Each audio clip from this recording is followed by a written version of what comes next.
Mirë se vini në 21 Live News për të ndjekur lajmet për zhvillimet e ditës në vend dhe jashtë. Autoritetet kanë ndaluar sot 34 prej 43 të intervistuarve të cilët dyshohen për manipulim të votave të kandidatëve në zgjedhjet e parakohshme parlamentare të 28 dhjetorit në Kosovë. Atyre u është caktuar masa e ndalimit për 48 orë. Prokuroria themelore në Mitrovic ka bërë të ditur se ka urdhëruar Departamentin e Hetimeve të Policisë Kosovës që të intervistoj kryesuesit e qendrave komunale të numërimit në Mitrovic të Veriut, Mitrovic të Jugut, Leposavić, Zubin Potok dhe Zveçan. Avokati mbrojtësi njërit prej dyshuarve të intervistuar Berat Peci deklaroi se klienti i tij ka mohuar kategorikisht të gjitha pretendimet e prokurorisë. Sipas tij, i dyshuari ka deklaruar se nuk ka dorë as nuk ka pasur interes apo qëllim që të falsifikoj apo të anoj të kurfar kandidati apo subjekti i caktuar. Të rëgoj se policia pas një aksion në gjërë, është duke intervistuar persona cilët dyshohet se kanë kryer veprën penale falsifikim e rezultatit të zgjedhjeve nga zgjedhjet e fundit të motra me 28 dhjetor. Klienti im sapo përfundoi deklaratën, i njëjti deklaroi se nuk ka dorë as nuk ka pas interes as qëllim që të falsifikoj as të anoj të kurfar kandidati apo të një subjekt i caktuar. Realisht qëllimi është sepse dyshohet se kanë vendosur ose shtuar rezultat ose vota në favor dikujna, por siç e ceku edhe i dyshuar cilin e mbrojtëron, ai nuk ka pasur as qëllim e as ndonjë dëshira apo ndonjë formë tjetër që t'i vendos dikuj vota. Kandidati im ishte nga radhët e Partisë Demokratike të Kosovës dhe nga provat që kishte me vete rezultonte se nga gjitha kutit ku kishte marrë pjesë si kryesues, rezultati ishte minimal 2 ose 3 vota plus minus nën marzhën e gabimit që lejohet nga Komisioni Qendror Zgjedhor. Kuvendi dhe qeveria do të formohen shpejt posa të certifikohen zgjedhjet e 28 dhjetorit, thot deputeti i zgjedhur i lëvizjes vendvendosje Mefail Bajqinovci. Sipas tij, certifikimi i zgjedhjeve do t'i hap rrugë institucioneve të reja për siç thot domosdoshmërinë e miratimit të buxhetit për vitin 2026. Jam i bindur që ne kemi nevojë për urgjencë për shkak se neve kemi nevojë buxhetin e Republikës së Kosovës ta miratojmë. Janë ditët e fundit, ju e dini që vetëm edhe muaji i shkurt mund të jipen pagat në gjithë sektorin publik.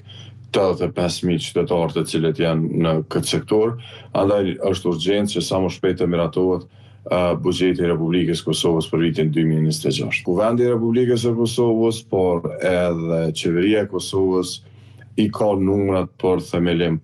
Edhe pse nuk deklarohet nëse lëvizja vetëvendosje mbështet Vjosa Osmanin për një mandat të dytë në krye të vendit, Bajqinovci kërkon nga partitë opozitare, siç thot ai, të kenë mirëkuptim për të tejkaluar sfidën e zgjedhjes së presidentit. Është herë të flasim, por po shpresoj që partitë opozitare do të reflektojnë dhe do të ketë mirëkuptim që mos të bëhet sikurse në të kaluarën që ju e pat 11 muaj e blokuan Kuvendin e Republikës së Kosovës, por edhe krijimin e qeverisë Kurti, por edhe krijimin e qeverisë Konjuca, por edhe ashtu për zonën Alburina Aziu, por do të kalojmë dhe mos kemi telashe apo blokad apo shkuarje në zgjedhje, por do të kalojmë edhe këtë sfidë.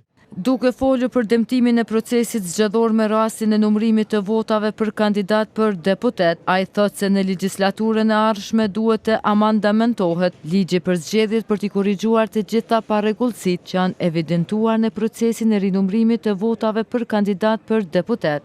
Defektet brenda partive i kemi pa, por mendoj që këto duhet përmirësohen në vazhdim ndoshta ka nevojë edhe ligjin që ta amandamentojmë apo të ketë diçka tjetër shtesë, por unë mendoj që organet e drejtësisë janë duke kryer punën e vet dhe zgjedhjet kanë qenë shumë demokratike, nuk ka pas mes partive politike ndonjë defekt. Një rast i vrasjes në tentativë ka ndodhur në rrugën Fahri Fazliu në Prishtinë.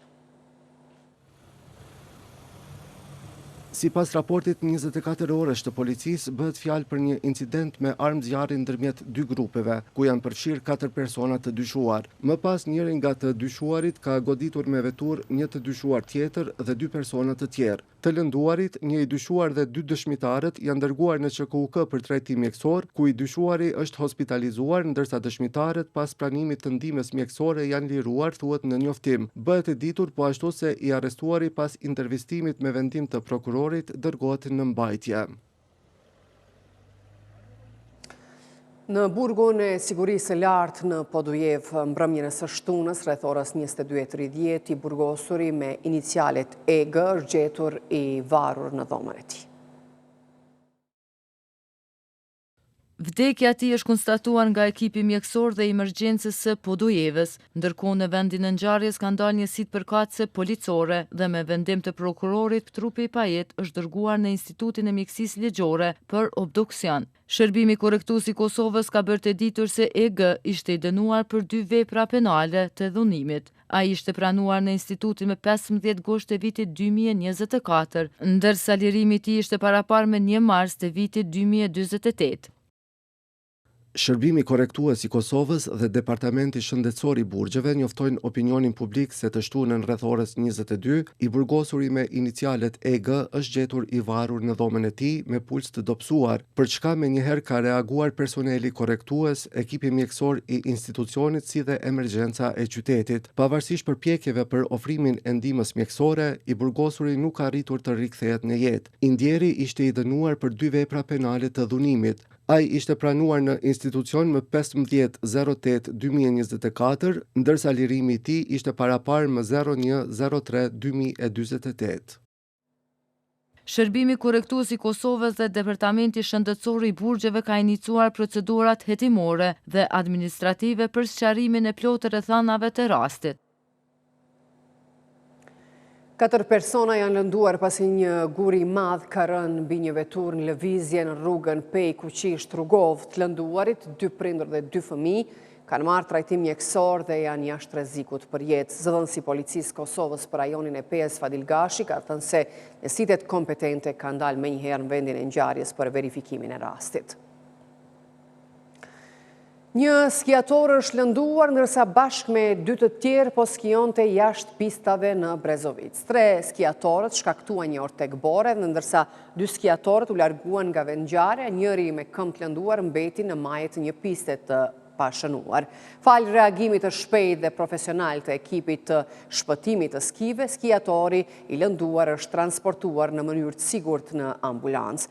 Me këtë veprim, individët e papërgjegjshëm kanë rrezikuar jetën e tyre, si dhe jetën e shpëtimtarëve të qendrës skive në Brezovic gjatë ndërhyrjes. Policia u ka bërë thirrje të gjithë skiatorëve që të përdorin vetëm pista zyrtare dhe të shënuara të skive, pasi skijimi jashtë pistave përbën rrezik serioz për jetën e vizitorëve dhe ekipeve të shpëtimit.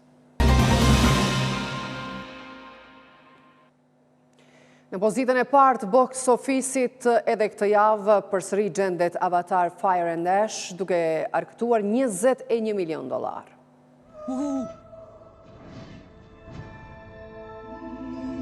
Në pozitën e parë të box office vazhdon të qëndrojë Avatar Fire and Ash me fitime të jashtëzakonshme prej $21 milion.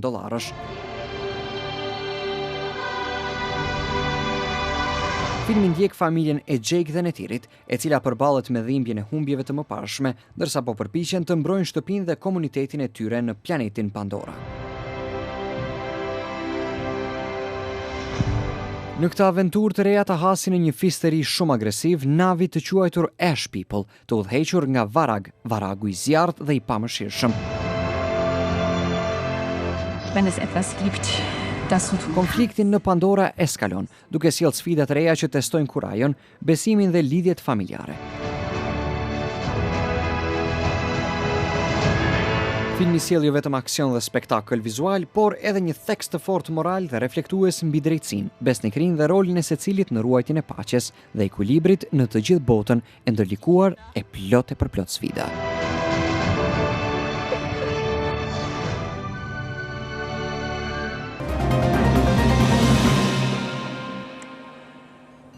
Për më tepër informacione, vizitoni dhe portalin tonë rtv1.tv. Mirupafshim.